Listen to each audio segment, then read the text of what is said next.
2024 সালের অভ্যুত্থানের পরে আজকে এই 12 ডিসেম্বরে 25 সালে দাঁড়িয়ে শরীফ ওসমান হাদির গায়ে এই যে বুলেটটি লেগেছে, তার মাথায় হত্যার উদ্দেশ্যে তাকে যে বুলেট বিদ্ধ করা হয়েছে, এই বুলেট শুধুমাত্র শরীফ ওসমান হাদির মাথায় নয়, এই বুলেট বাংলাদেশের ফ্যাসিস্টের বিরুদ্ধে দাঁড়িয়ে যাওয়া যে অভ্যুত্থান, সেই অভ্যুত্থানের বুকে করা হয়েছে। একটার পর একটা মামলা হয়, 10 জন 20 জন গ্রেফতার হয়, কিন্তু টাকার বিনিময়ে হোক, পিছন থেকে পলিটিক্যাল নেগোসিয়েশনের বিনিময়ে হোক, ওই আসামিরা, ওই খুনিরা একটার পর একটা জামিন পেয়ে গেছে। আমাদের সামনে শুধু নির্বাচনী লড়াই নয়, আমাদের সামনে বাংলাদেশকে রক্ষা করার লড়াই।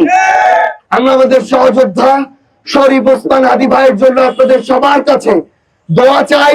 আমরা তাকে এই দুনিয়াতে, আমাদের আল্লাহর কাছে আমরা এইটুকু প্রার্থনা আমাদের, যেন তিনি আমাদের হাদি ভাইকে আমাদের মাঝে আবারও রাজপথে ফিরিয়ে দেন।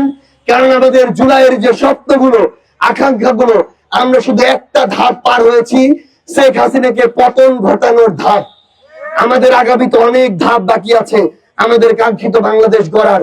সেই বাংলাদেশ গড়ার পূর্ব পর্যন্ত আমরা সব হাদিরা এই বাংলাদেশের 1,47,570 বর্গ কিলোমিটারে আমরা আমাদের লড়াই চালিয়ে যাব। ইনশাআল্লাহ আপনাদের সাথে আমাদের আবারও দেখা হবে লড়াইয়ের রাজপথে অথবা বিজয়ে। ইনকিলাব জিন্দাবাদ।